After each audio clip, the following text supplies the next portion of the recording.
Dikelilingi rangkaian pegunungan dan pesisir lautan, Sumba Timur menawarkan kekayaan budaya dan keindahan alam yang sangat menakjubkan. Sebagai wilayah 3T dengan kondisi geografis tersebut, Sumba Timur menghadapi berbagai tantangan terkait kesehatan, pembangunan, pendidikan, dan ekonomi. Menurut data Dinas Kesehatan Provinsi NTT, jumlah dokter di Sumba Timur pada tahun 2021 berjumlah 38 orang. Pemerintah Indonesia terus berupaya untuk menjangkau dan meningkatkan pelayanan kesehatan di wilayah 3T. Salah satunya melalui rekrutmen calon pegawai negeri sipil. Tercatat selama 1 dekade terakhir dengan menggunakan sistem seleksi berbasis Computer Assisted Test atau CAT, perekrutan CPNS turut mengubah kualitas generasi SDM PNS secara signifikan, menjadi lebih berkualitas, profesional, dan siap untuk memberikan pelayanan publik yang terbaik.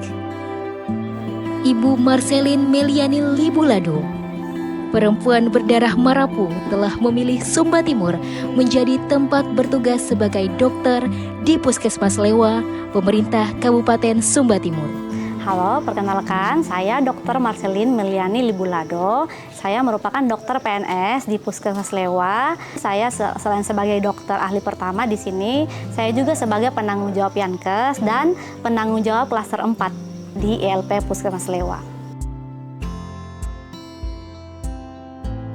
Pada saat pendaftaran itu, saya tidak menemui kesulitan yang berarti. Tantangannya itu hanya di jarak, karena saya tinggalnya di daerah yang cukup jauh dari kota tempat pelaksanaan SKD itu. Jaraknya sekitar 1,5 jam dari kota. Jadi saya harus ke kota tempat ujian itu H-1 sebelum ujian untuk menghindari terlambat saat ujian.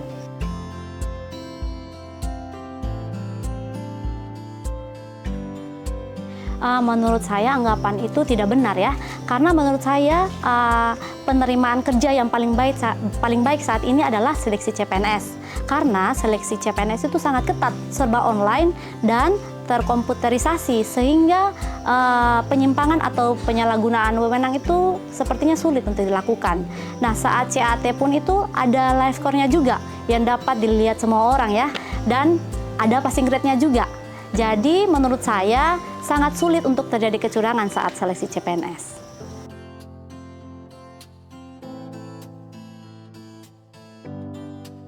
Tantangannya tentu ada, banyak. Yang pertama, kendala saat saya bekerja di daerah sini, yang pertama masih kurangnya tenaga dokter. Ya, di Puskesmas Lewa tempat saya bekerja ini hanya ada 1 dokter, yaitu saya sendiri, dan kami melayani masyarakat di Kecamatan Lewa dengan jumlah penduduk 16.791 jiwa. Jadi bisa dibayangkan beban kerjanya itu begitu berat, jadi cukup menguras energi dan mental saya selama ini. Kemudian yang kedua, kendala kondisi geografis, karena kondisi geografis di Sumba Timur ini masih banyak pasien yang sulit untuk menjangkau puskesmas. Setiap bulan itu kami mengadakan puskesmas keliling, yaitu kami turun ke desa-desa untuk menjangkau masyarakat yang sulit untuk mengakses puskesmas. Dan kami juga ada program untuk menjemput ibu hamil yang hendak melahirkan. Kami jemput di rumah, dibawa ke puskesmas. Kami di sini listrik dan sinyal juga masih sangat tidak stabil. Apalagi seperti sekarang pada saat musim hujan, listrik dapat padam kapan saja dan sinyal juga dapat hilang kapan saja dalam waktu yang cukup lama. Sehingga itu kendalanya pada saat saya tadi melakukan puskesmas keliling ke desa-desa, perawat yang standby di UGD, di Ponet atau di Bangsal sulit untuk menghubungi saya ketika ada pasien, karena di desa tempat saya pergi itu tidak ada sinyal. Nah, masih banyak masyarakat yang di sini masih percaya dukun dibandingkan nakes. Jadi kalau ada pasien yang sakit di rumah, mereka pergi ke dukun. Nah, kalau sudah ada komplikasi yang berat, baru mereka membawa pasien ke puskesmas. Dengan begitu banyak kesulitan yang kami alami di sini, satu hal yang saya belajar, kita tidak hanya diam dan meratapi semua kesulitan yang ada, tapi kita tetap berusaha untuk memecahkan masalah kesulitan tadi dan mencari jalan keluar dari masalah dan kesulitan yang kami alami.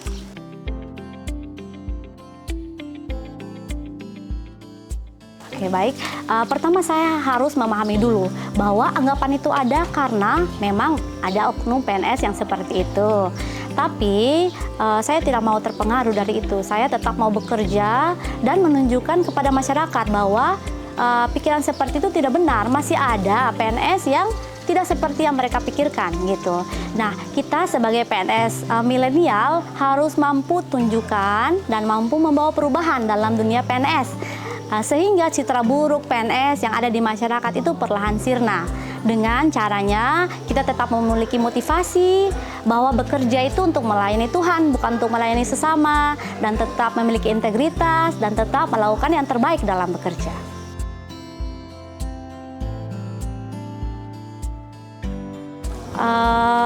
Tetap semangat, tidak perlu cemburu dengan dokter-dokter di tempat lain, tetap semangat dan lakukan yang terbaik yang bisa kita lakukan. Itu saja.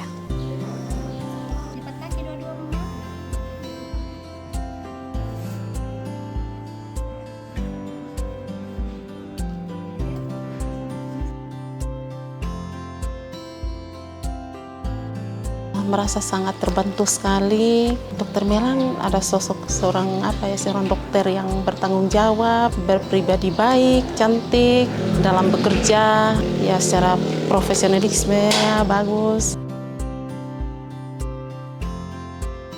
Bertahanlah di sini, walaupun ibu dokter berkeluarga jauh, gitu. Jadi sampai menunggu mungkin ada dokter yang di sini. Kalau kami lihat ibu dokter sangat sibuk sekali dan membagi-bagi waktu ke beberapa, mulai dari pagi sampai malam, bahkan ibu dokter belum pulang kayak gitu. Belum begitu, ini masih belum selesai Mak gitu. Jadi kami mengharapkan ibu dokter punya tambahan teman. Semangat lagi, kalau untuk semangatnya selama ini sangat semangat. Ya, mungkin itu saja dari saya. Kerja keras Ibu Marcelin sebagai dokter di wilayah 3T menunjukkan bahwa menjadi PNS yang dihasilkan dari sistem rekrutmen berbasis CAT adalah wujud rekrutmen yang bersih, tidak ternodai oleh praktik KKN, serta berfokus pada kemampuan dan integritas individu dalam menjalankan tugas sebagai pelayan masyarakat.